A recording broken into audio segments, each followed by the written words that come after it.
everyone, and welcome to another soft-spoken ASMR video. Today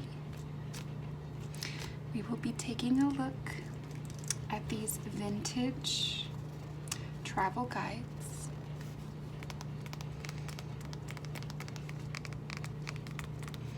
So there are 4 here. This one is for Japan.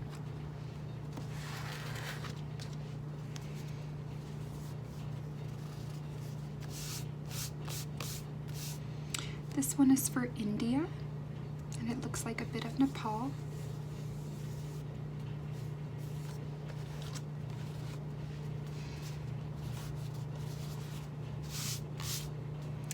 This one is for France.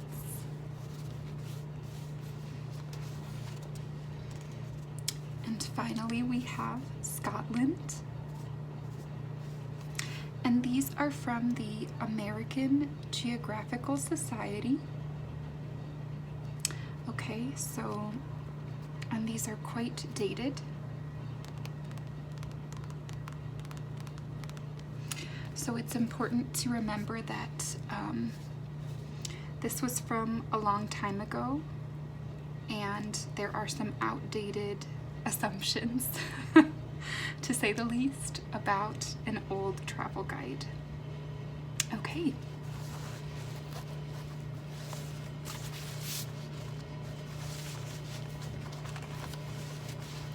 So let's take a look at what's inside. First of all, we get these very old film with the pictures, and it says downtown Tokyo, Torii Gateway to Shinto Shrine, Kamakura, Moving Dirt the Hard Way, and the Ginza, Tokyo.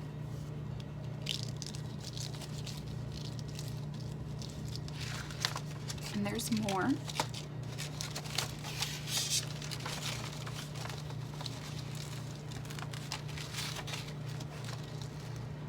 Quite a lot of pictures.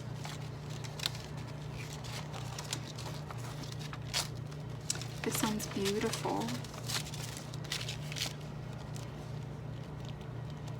This is Mount Fuji. So cool. And so these go in different parts of the book.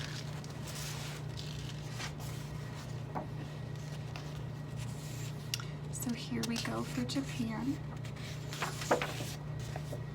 And as you can see, this is copyrighted in 1956, 1962. And again, there will be some outdated assumptions and words. And essentially the pictures go onto different plates of the guide. So this one would probably be this Mount Fuji, and it is plate 17. So this one would go in here.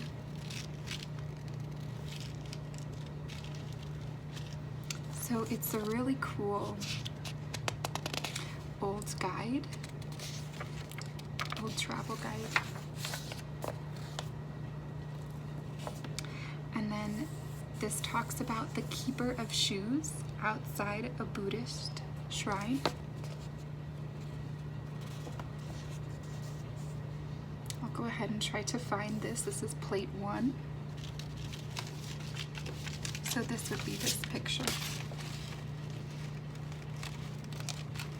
Pagoda in ancient Nara. It's this one. Let's see if I could move it to get a better view for you all. Okay, there we are. So a beautiful ancient shrine. This would be the first one. Over here. And it says, dating back to 1426, the beautiful 5-storied pagoda of Kofukuji, measuring about 165 feet in height, rises above the treetops of Nara City, the first permanent capital of Japan, 710 to 794 AD.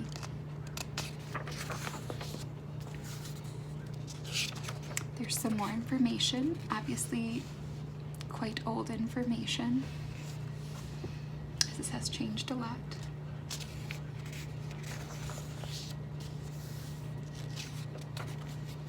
Pictures of some of the geishas over here. Talks about Japan today, but it's obviously very dated. Some more room for those pictures to be inserted.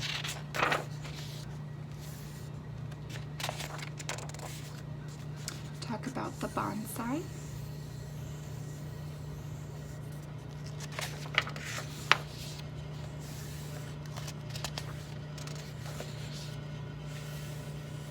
Talks about the tea ceremony, which would be plate 24. Take a look at that. Here we are.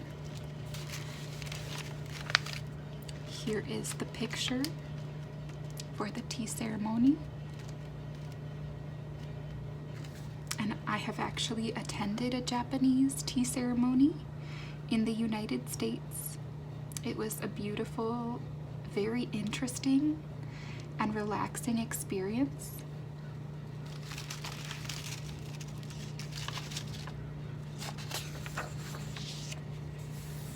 It talks about the villages in the 20th century. It goes through fishing and food from the sea, pearl farming, industrial giant of Asia,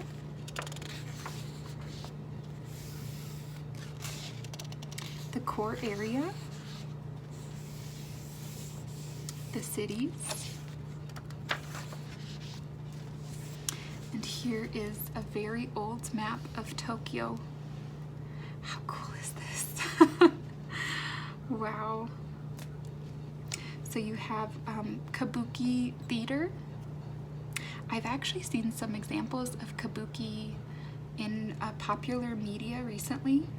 It's a beautiful art form. You have the Imperial Palace, Tokyo University, Botanical Gardens, Ueno Park, a temple, a detached palace, the Tokyo Tower. I would be so interested in seeing how this has changed. Today there's even the airport. This is from, you know, the 60s or the 50s and 60s, but I wonder how much has stayed the same and how much has changed. Some pictures that are already in here in black and white.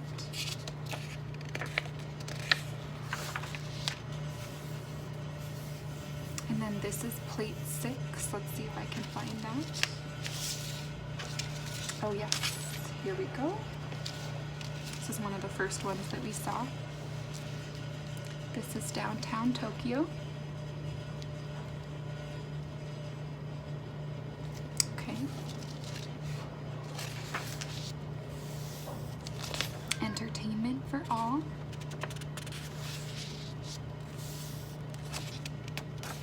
Geisha, plate 9.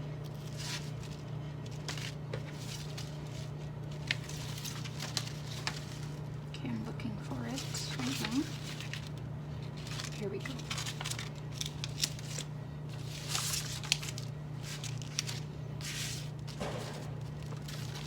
Here we have plate 9, dancing lessons for the geisha. Beautiful old photograph.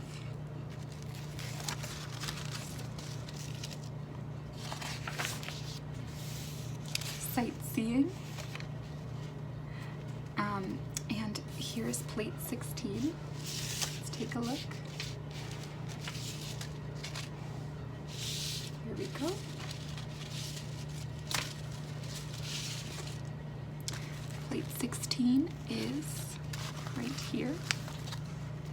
the Imperial Hotel, Tokyo,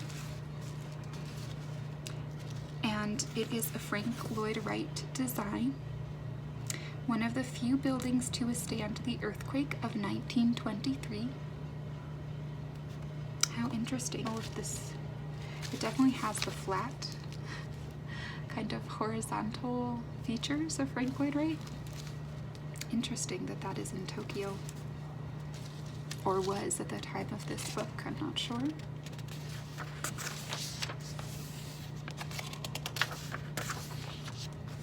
Here's an old map of Kyoto.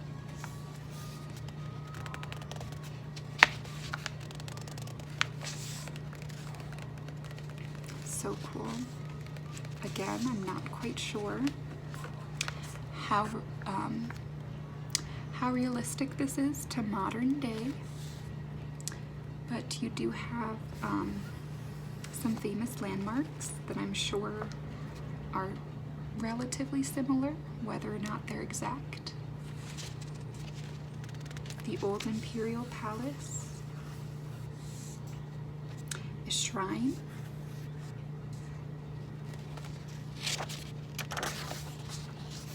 here's a very old map of Kobe. I'm not sure if I'm pronouncing that correctly.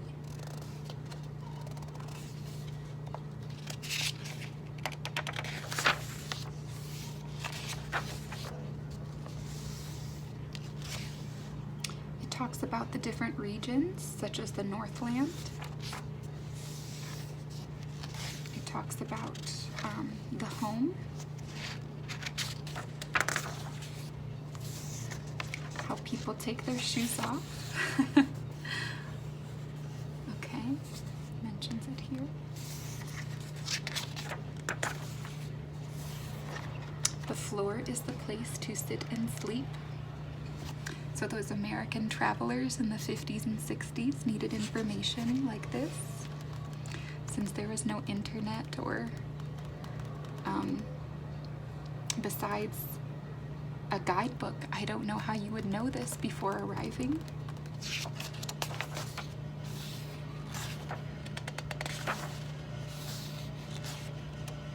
The future.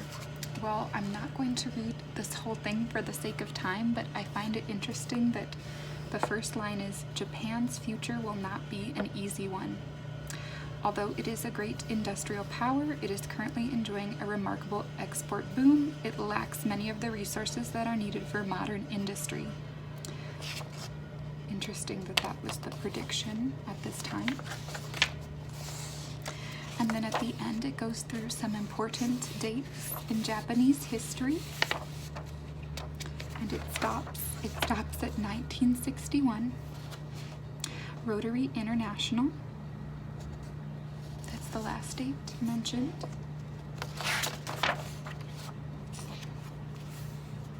Okay, and then this beautiful art on the cover of this guidebook. So cool.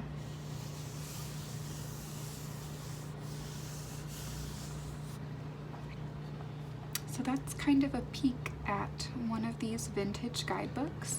I love the kind of pop-out stickers, or not stickers, I guess, although they kind of seem like it. It's photos. So just find that so interesting. And I thought this was such an amazing find. I found all of these at one thrift store. I don't remember where the thrift store was, but I've kept them ever since and just enjoy how neat they are. So thank you so much for watching today. I hope you enjoyed flipping through one of these guides with me. If you did enjoy this video, please let me know which guide you would like me to flip through next. And have a great night wherever you are.